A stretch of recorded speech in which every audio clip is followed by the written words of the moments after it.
무조건 몰없어요. 지금 계속 늘어나잖아. 그러죠. 지금 7만 원 넘었어요. 예. 그러니까 아파트는 그래도 꾸역꾸역 일어나잖아. 나중에 다 팔려요. 빌라, 빌라. 그다음에 도시형 생활주택. 그렇죠. 연립주택 뭐 이런 데죠. 그런 것들이잖아요. 예. 그런데 그거를 무지하게 많이 짓고 있었거든. 돈들이 많이 들어갔어요. 그것들이 가다가 다 멈췄다고 지금. 네. 그러면 우리 부동산 쪽이 만약에 터지면 네. 안 터지는 걸로 하시죠. 만약에가 너무 길으셔가지고 겁이 나네요. 살살. 걱정스러워서 그래요. 예, 그러니까요. 그 부동산 쪽에 PF가 사실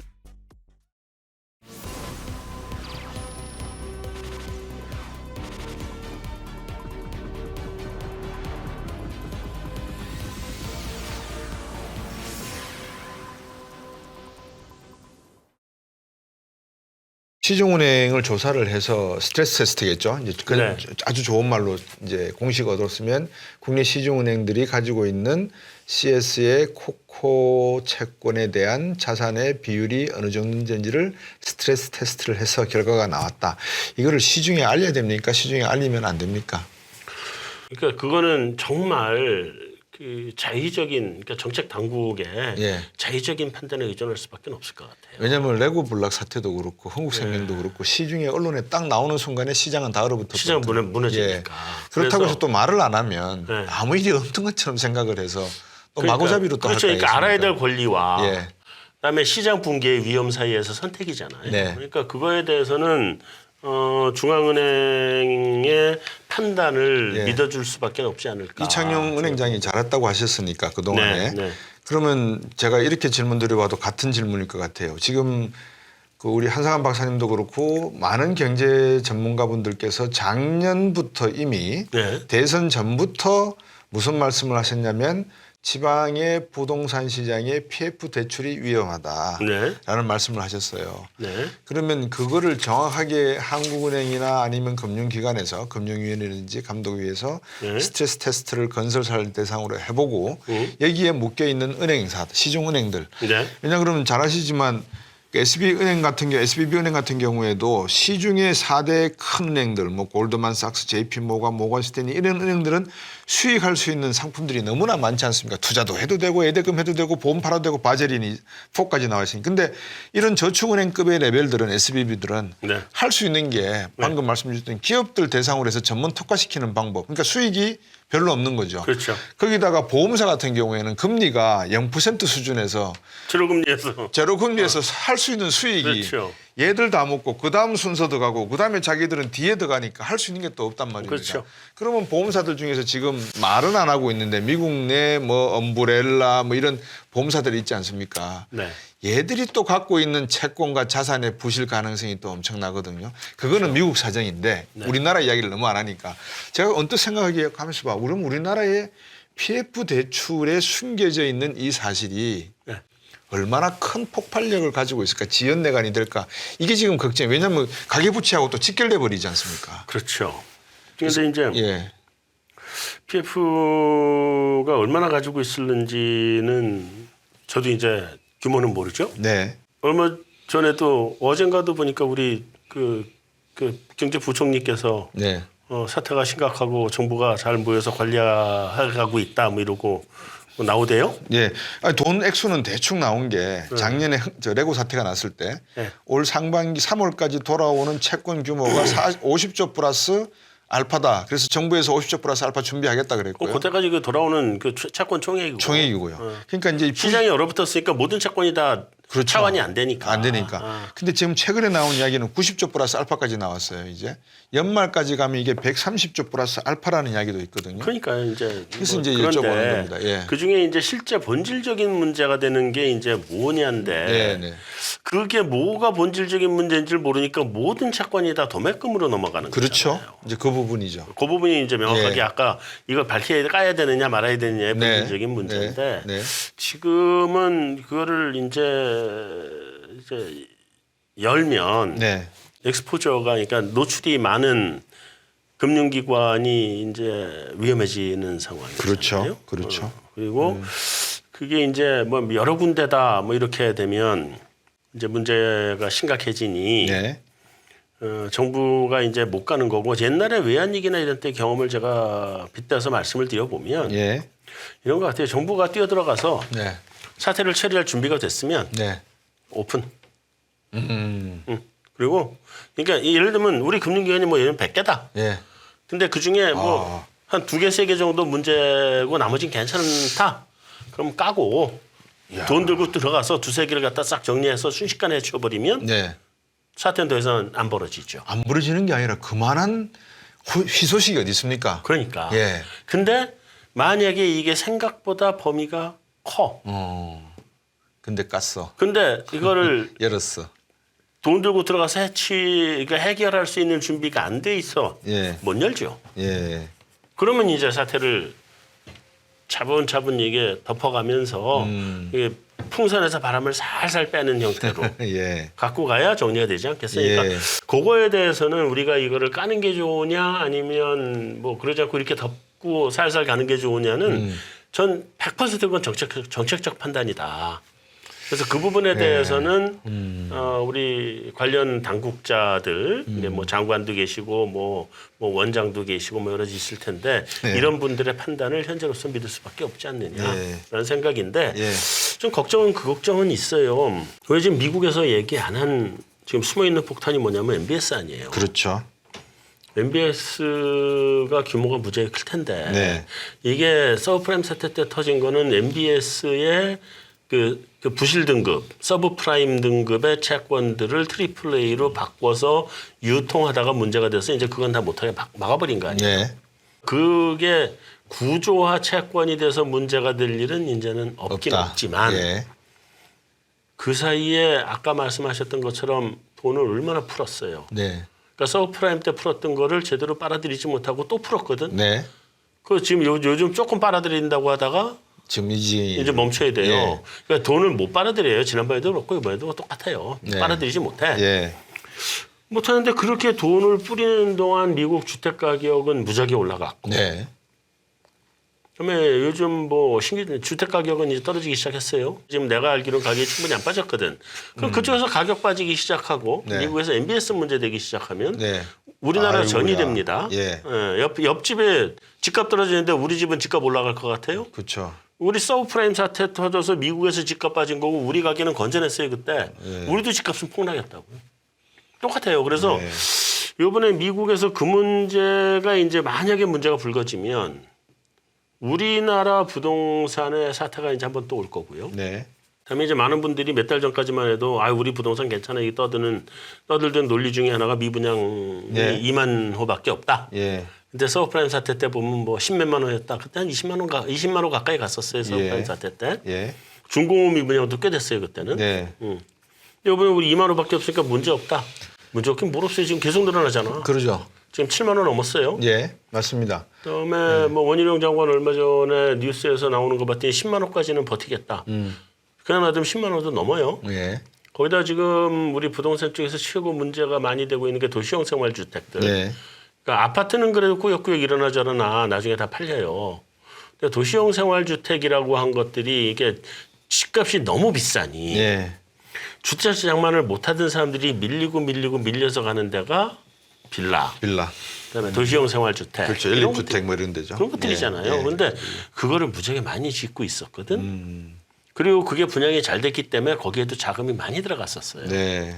그러니까 도시형 생활주택은 일반 우리가 얘기하는 연립빌라하고는 다르게 그 제도권 내에 또 들어와 있는 애야. 네. 돈들이 많이 들어갔어요. 그것들이 가다가 다 멈췄다고 지금. 네.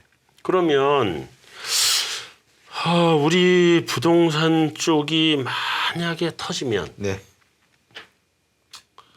그러면 부동산 PF로 돈 많이 들어갔잖아요. 안 터지는 걸로 하시죠. 만약에가 너무 길으셔가지고 겁이 나네요. 살살. 걱정스러워서 그래요. 예, 그러니까요. 그 부동산 쪽에 PF가 사실 굉장히 많이 들어갔거든요. 네. 그리고 PF 중에서 제대로 뭐 PF가 돼서 굴러가는 거는 시간이 좀 걸리면 가는데 PF까지 가기 전에 브릿지를 한 데들도 많아요. 그렇죠. 대부분이 브릿지를 하죠. 네, 브릿지 상태에서 터진 데들이 많거든. 예.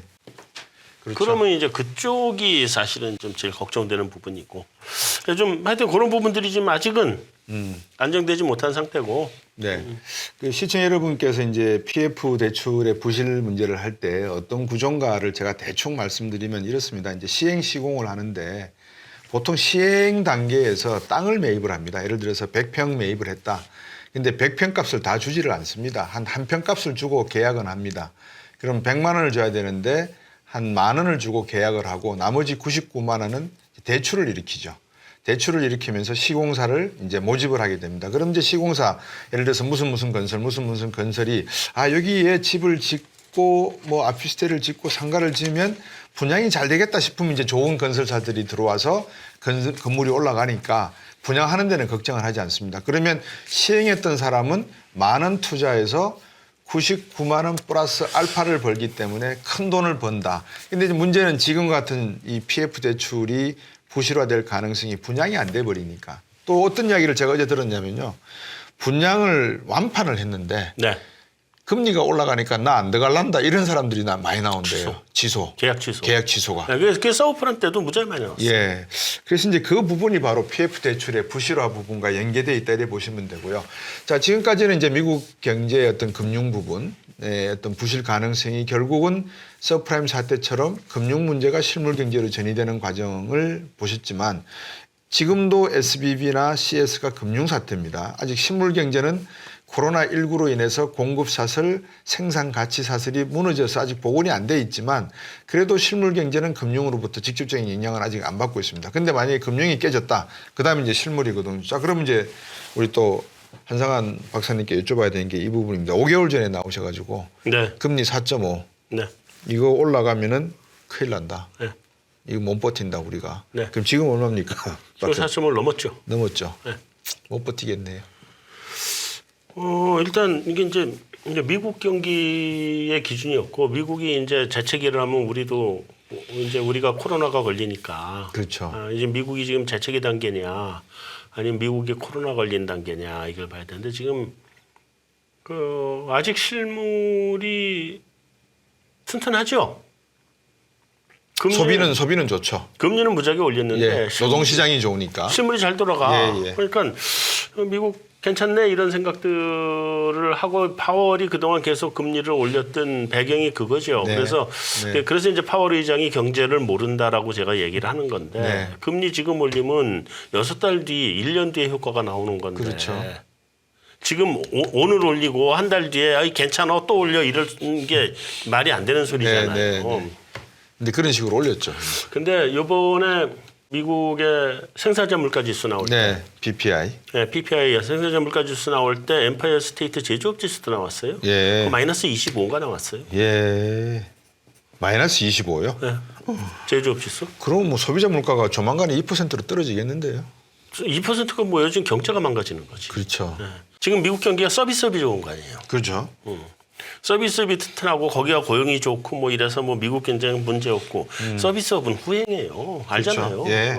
제조업이 선행이고 서비스업은 후행이란 말이에요. 예. 근데 제조업은 지금 막 망가지고 있는데 서비스업만 마지막 불꽃놀이를 하고 있는 게 이제 잔치하고 있어요 지금. 후행입니다. 예, 네. 서비스업은. 그러니까 제조업이 먼저 무너지잖아요. 예. 제조업 무너지면 좀 있으면 서비스도 같이 꺾여요. 예.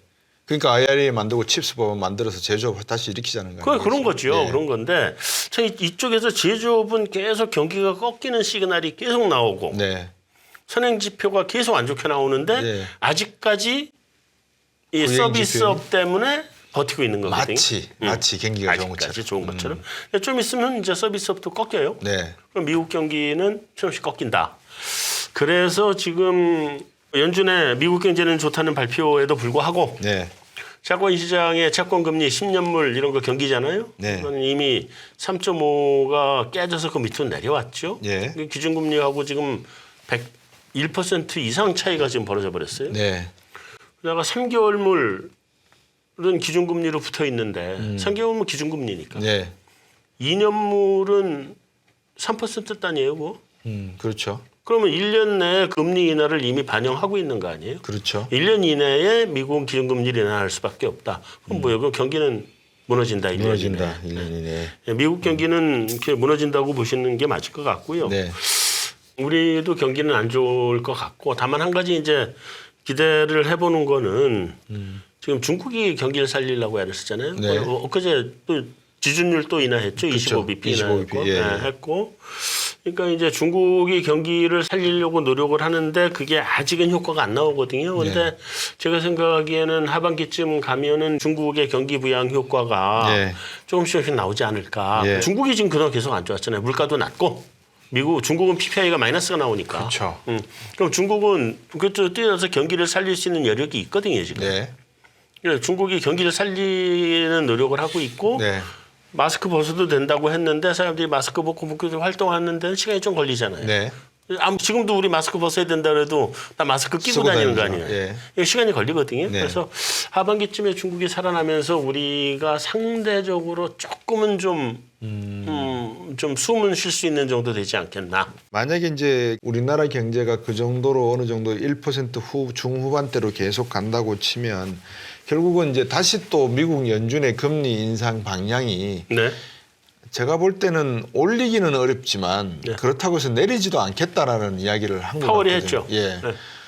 박사님이 보시기에는 미 연준이 금리를 내리는 게 타당하리라고 보십니까? 아니면 올릴 거라고 보십니까? 저는 일단 파월 의장 말을 안 믿어요. 요즘 이제는 듣질 안 않아요. 그러니까 시쳇말로 예. 이게 아까 좋게 얘기해서 파월이 존재감이 안 보이고 옐런난 존재감이 예. 보인다 그 말씀드렸는데 프로토콜에 의해서 말씀하신 거고 네. 예, 방송 프로토콜에 굉장히 좋게 얘기한 예. 건데 시쳇말로 얘기하면 파월의 말은 이제 영향가가 없어요. 영향가가 없다. 네. 그래서 파월 의장의 말은 전 듣지를 않고 네. 그럼에도 불구하고 파월 의장이 의사결정을 하는 사람이니까 예. 뭐 들어야죠. 어쩔 수 없죠. 예. 칼자루는 거기에 줬는데 그렇죠. 이제 그러긴 한데 저는 연말로 갈수록 네. 미국 연준은 금리 인하를 안 할 수 없다. 안 할 수가 없다. 네, 두 가지 이유예요. 하나는 예. 미국 경기가 생각보다 경착륙을 할 거다. 예. 예. 첫째, 그다음에 예. 두 번째는 물가가 떨어지는 속도가 빨라진다. 예. 근데 우리가 생각하는 2%단도 어쩌면 건드린다. 2.9라도 갈 수 있다. 아, 예. 이자는 볼 수 있다. 이자는 볼 수 있다. 그리고 예. 이자를 못 보더라도 3자라고 하더라도 이자나 마찬가지다. 연준이 물가 목표를 올려야 된다. 네. 2% 고집하면 안 된다. 예. 제 기본 생각입니다. 그리고 예. 그렇게 하면 옛날에 아서번스 때 그 물가가 재차왔잖아요. 네. 금리 정책 잘못 썼다가. 그렇죠. 그래서 폴 볼커가 뛰어들어가 가지고 19%까지 올렸잖아요. 그렇죠. 예. 그걸 올렸는데 뭐, 예. 그럼 그런 사태가 다시 올까 봐 걱정하는 거잖아요. 근데 그런 사태는 다시 안 온다. 왜냐? 그때는 예. 지금하고 달라요. 그때는 그 오페크가 처음 결성돼서 70 몇 년 전이죠? 1차 오일 쇼크가? 73년 4년입니다. 74년 때잖아요. 네. 1차 오일 쇼크로 그때는 유가를 내일부터 2배 이랬단 말이에요. 예. 그리고 오페크가 실패를 했어요. 왜냐하면 유가를 2배 올려서 이제 달러 2배로 받는다고 좋아했는데 물가가 다 올라버려가지고 네. 그때 물가 얼마나 올랐어요. 그렇죠. 오일 쇼크가 와서. 예. 그러니까 올려받은 게 아무 효과가 없는 결과가 됐어요. 예. 그리고 나다음에 이제 또 다른 뭐 여러 가지 정치적인 이유도 있었지만 그래서 78년도인가에 2차 오일 쇼크가 82년. 예. 78년도인가에 했죠. 그래서 예. 그게 이제 상당히 오래 지속됐는데 예. 그게 뭐 1년인가 얼마에 걸쳐서 15%를 올린다 그랬어요. 예. 그러니까 점진적으로 올렸어요. 그때는. 그래도 10몇 프로 올리면서 2차 오일 쇼크가 또 왔고 그때 결국은 아서번스 너는 안 돼 이렇게 되고 네. 폴 볼커가 폴 뛰어들어간 볼커가 거죠. 예. 뛰어들어간 건데 지금 오페크가 기름값 2배 이랬어요? 안 그랬습니다. 아니잖아요. 예. 그때는 경제에 외적 충격이 온 거고 예. 내생적 변수가 아니잖아요. 네. 외생적으로 온 변수잖아요. 충격이고 지금은 내생적으로 생겨난 유가잖아요. 예. 경기 꺾이면 떨어진단 말이에요. 예. 유가도.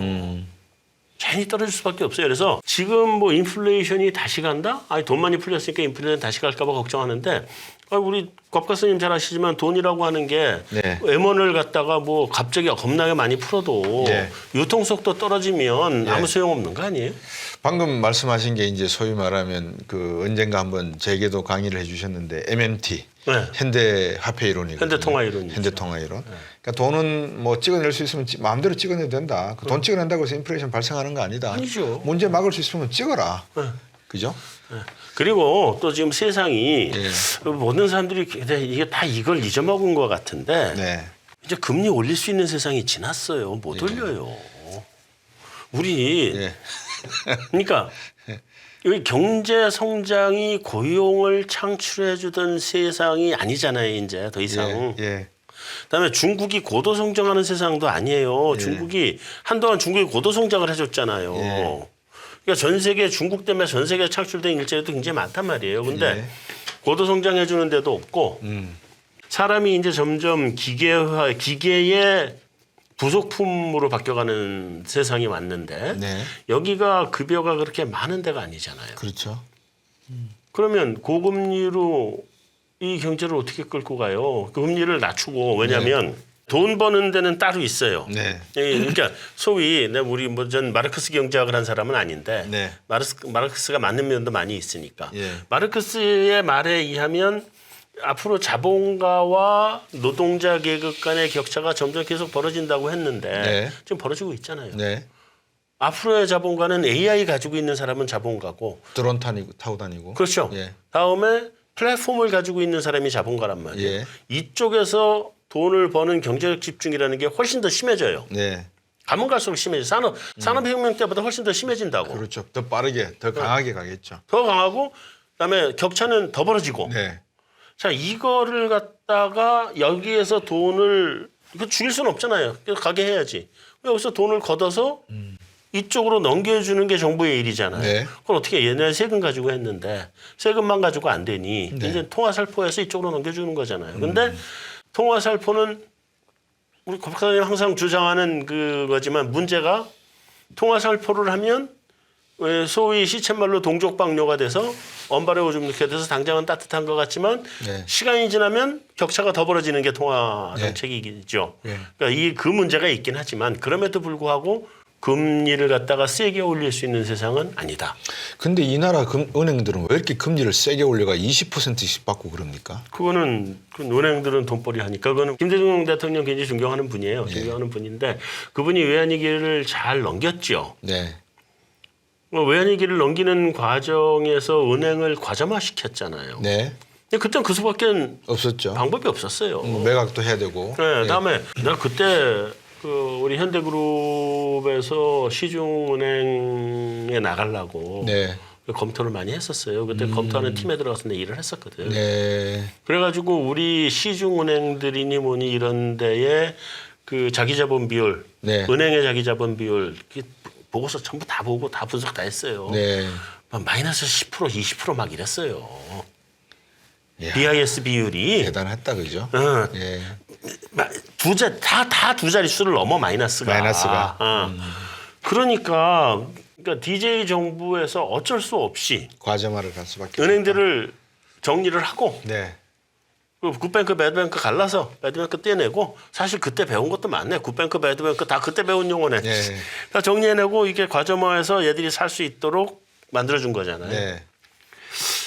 근데 그땐 그렇게밖에 할 수 없었고 잘했고. 네. 근데 이제 그거의 부작용들이 나타나는 게 이제 은행 산업이 과점화가 되면서 이제 은행의 힘이 너무 세진 거죠. 네. 그러면 소비자 금융에서 소비자가 약해지고 있는 거고. 그러니까요. 이 부분은 이제 어떻게 해결할 거냐의 문제인데 그거는 네. 뭐 이번에 윤석열 정부에서 그 부분을 해결한다고 했으니 어떻게 해결할지는 좀 지켜봐야죠. 알겠습니다. 뭐 지켜보도록 하죠.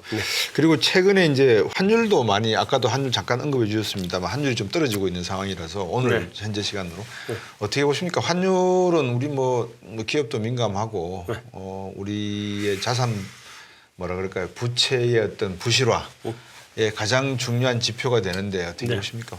환율은 그러니까 우리가 옛날에 이제 고환율이 좋은 세상에서 우린 잘했잖아요. 네. 수출 주도 경제. 예.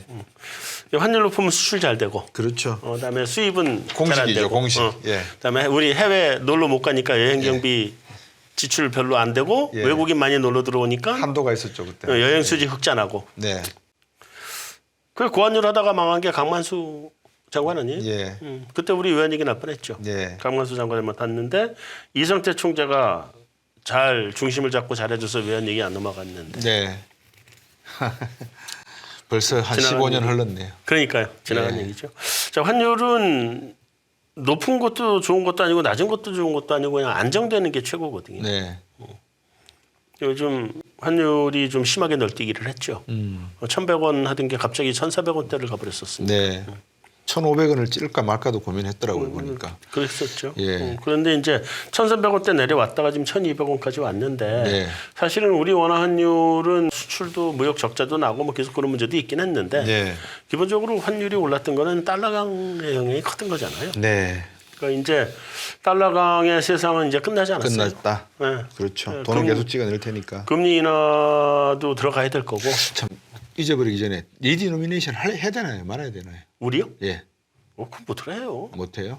아니 못하러 해요. 뭐 타러 하냐고요? 네, 할 필요 뭐가 있어요. 가끔 주장하시는 분들 계시더라고요. 일본도 발의가 너무 크다. 일본도 그 얘기 많이 했었죠. 예. 일본도 그 얘기 하다가 미국한테 두들겨 맞아가지고 플라자 합의로 망한 거 아니에요?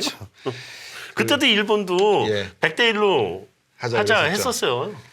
그 리디노미네이션을 주장하는 이제 학자분들이 계시는데 네, 숫자 0을 하나 없앤다는 게 단순히 0을 없앤다는 문제하고는 좀 다른 문제인데 다른 문제죠. 그거를 단순하게 이제 필요 0 하나 없어요. 없애는 걸로 생각하시면 조금은 그런 것 같습니다. 할 필요 없고 제가 보기엔 환율은 네. 달러가 약이니까 예. 이제 1,100원대를 향해서 달려가겠죠. 예. 달려가는데 그게 뭐 이제 그냥 빠른 속도로 갈 거냐 느린 속도로 갈 거냐 아니에요. 예. 속도가 그렇게 빠를 것 같지는 않아요. 왜냐면 그렇죠.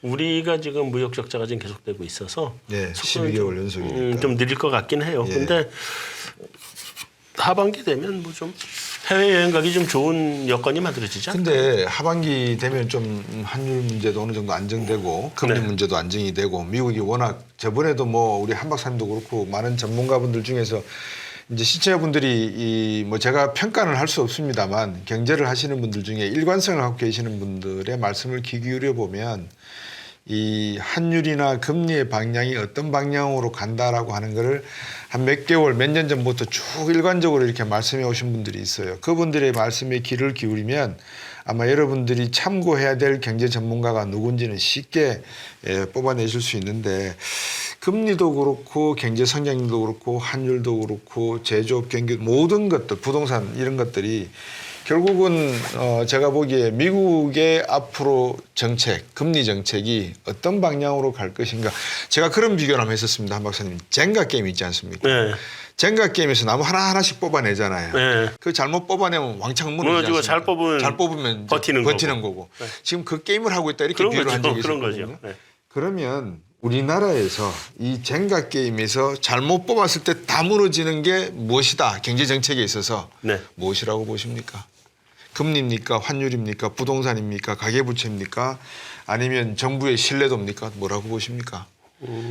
지금은 예, 자금 시장이죠. 자금 시장이죠. 네. 아무래도 유동성이 문제겠죠. 유동성의 문제죠. 예. 그러니까 금리의 문제는 뭐 금리는 더 이상 못 올릴 테니까. 네.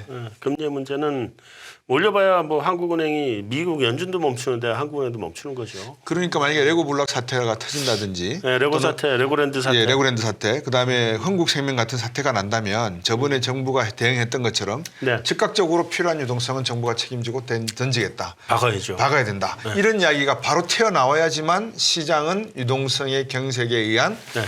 이 딱꼭지를 멈추지 않을까 싶거든요. 그러니까 그렇죠. 제가 생각하면 하여튼 자금 시장이 제일 큰 문제고. 제일 큰 문제죠. 네. 네. 자금 시장의 문제가 터지면 네, 가계부채로 넘어가거든요. 그죠. 네. 네. 가계부채 너무 커요. 근데 그래서 이창용 총재께서 굉장히 잘하고 계시다. 저는 파월한테 이렇게 존댓말 안 써요. 지금 우리 한국은행 총재 가만히 듣고 보니 그러네요. 보니까. 우리 한국은행 총재한테만 제가 지금 존댓말을 예. 쓰는데 예. 우리 이창용 총재께서 굉장히 잘해 오셨어요. 예. 잘해 오셨고 예. 다음에 이번에 지금 우리 한미 금리 차가 사상 최대로 벌어진 거 아니에요? 1.5% 포인트죠. 이번에 미국 올렸으니까 더 벌어졌죠? 1점 지금 3.5 저쪽은 5니까 1.5. 1.5가? 예, 1.5. 하여튼 뭐 이 정도면 이제 자금 유출되는 거 걱정된다 이런 얘기가 나왔는데도 지난번에 동결을 했잖아요. 네, 네, 네. 잘한 거죠. 예. 그 금리 정책이라는 거는 정말 이게 무게추잖아요. 그렇죠. 어느 쪽이 무거우냐를 보고 요거 판단해서 상황 판단으로 가야 되는 건데 네. 우리가 미국하고 금리 차가 뭐 100bp 이상 난 적이 없다 뭐 이런데 뭐 200bp 가면 나라 망한다 이런 얘기도 많이들 얘기하는데 난 200bp 가도 망할 일 없다고 보고요. 네. 예. 오히려 지금 국내에서 금리를 인상하는 속도가 빠르면 네. 가계가 무너져요. 네. 가계 무너지고 그다음에 우리 계속 얘기했던 부동산 PF니 뭐니 이쪽이 무너지거든요. 그러면 자금시장 쪽이 휘청한단 말이에요. 그렇죠. 그래서 그거의 줄타기를 그 이창용 총재께서 굉장히 잘하고 계신다. 그리고 금통위 회의를 하고 예. 그러고 난 다음에 이제 그 발표를 하는거나 기자회견을 하는거나 보면 말실수를 아주 안 하시죠. 안 하세요. 안 예. 하시고 시장을 이렇게 잘 이렇게 양떼 몰고 가듯이 이렇게 살살 잘 몰고 가시는 것 같아요. 그래서 네. 그런 면에서는 굉장히 잘하시고 있고 좀 믿을만하다. 네. 그리고 경제부총리 이분도 경력이 잔뼈가 굵으신 분이잖아요. 네. 그러니까 그래서 우리 경제부총리 쪽에서도 지금 시장을 잘 장악해서 가고 있는 것 같다. 그래서 제일 우려되는 부분은 그 부분인데 그 부분에 대해서는 상대적으로 마음을 좀 놔도 될 것 같다. 네. 다만 경제가 우리가 살아나고 조금 좀 마음 편해진다. 올해 내로는 좀 쉽지 않을 것 같고 네. 내년 좀 넘어가야 경제가 그래도 좀 나아지지 않나 하는 생각을 하게 될 것 같아요. 예, 저번에 제가 우리 한상암 박사님이 진행하시는 프로에 나가서 그때 저한테 다른 사회자분이 물으셨잖아요. 한국은행 총재가 금리 올릴 것 같냐 안 올릴 것 같냐. 그래서 제가 안 올린다 그래서 그 다음날 안 올렸는데 안 올렸죠 그때. 다음에는 올릴까요 안 올릴까요? 지금 금리 못 올리죠. 못 올리죠. 안 올리는 게 아니라 예. 지금은 못 올려요. 이 자본 유동성이 만약에 악화가 돼버리면 시중에 돈이 없다는 말이 되니까 돈값이 올라버립니다. 돈값이 올라버리면 경기가 좋고 나쁜 거를 떠나서 금리는 올라가 버립니다. 그렇죠. 금리 올라가 버리면 말씀 주신 대로 가계부채 문제가 터집니다. 가계부채 문제가 터지면 집 내놔야 됩니다. 그런 부동산 문제가 또 악화됩니다. 그래서 이게 이 악의 고리가 되돌아가는 상황인데 오늘 한상암 박사님 뵙고 제가 이렇게 말씀을 하다 보니까 대한민국의 새로운 현대화폐 이론가가 한번 또 등장하시고 워낙 실물이나 이론적으로 많이 알고 계시니까요. 많은 분들이 시청하시는 가운데 마지막으로 듣고 싶은 게 그것일 거예요 아마.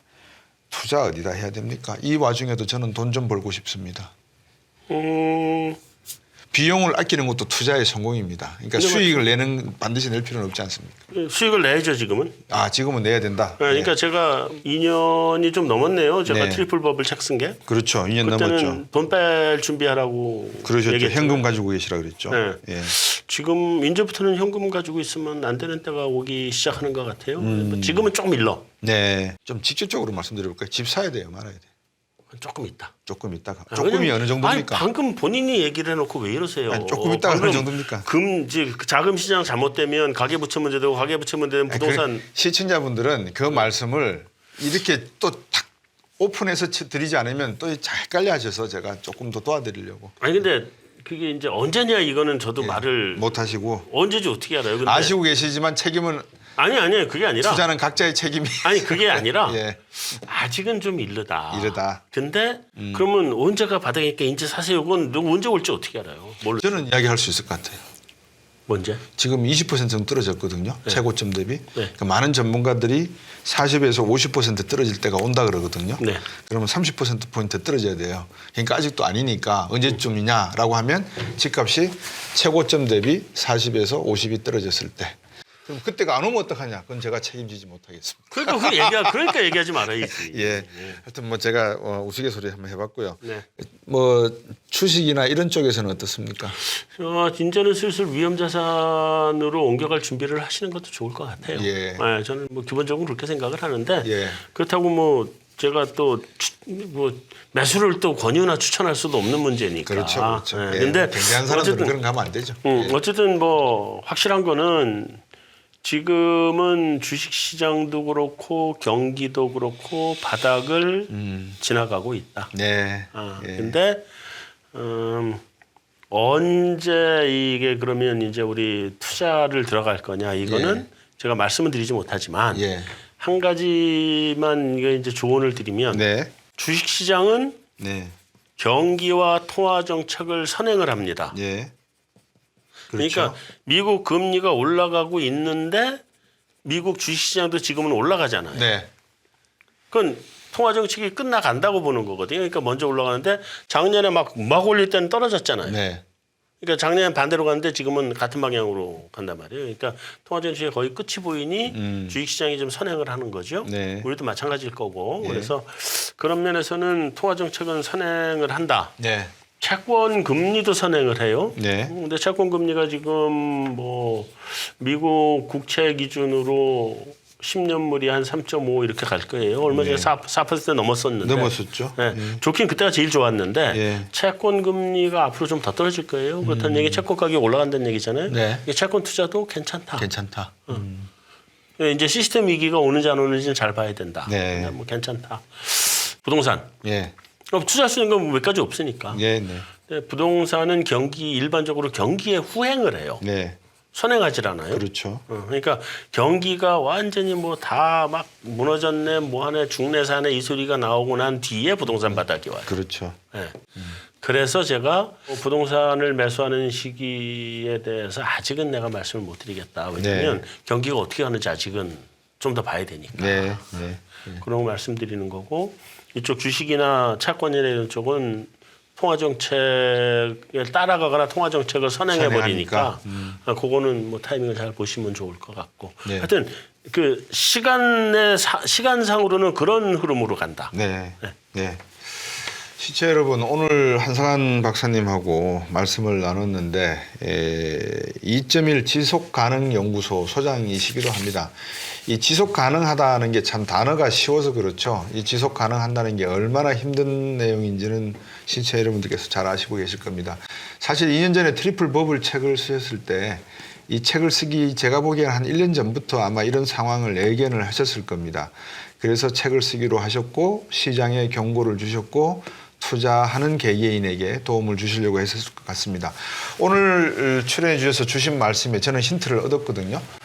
투자를 해야 되는 방식에 대해서도 말씀을 주셨고 경기에 선행한다는 것을 몇 번 강조를 하셨습니다. 그러니까 주식시장에 대해서 너무 공포스러운 분위기는 가질 필요가 없다라는 점을 은연중에 내비치셨고 하지만 부동산은 아직까지는 좀 더 지켜봐야 된다라는 말씀. 왜? 후행하니까.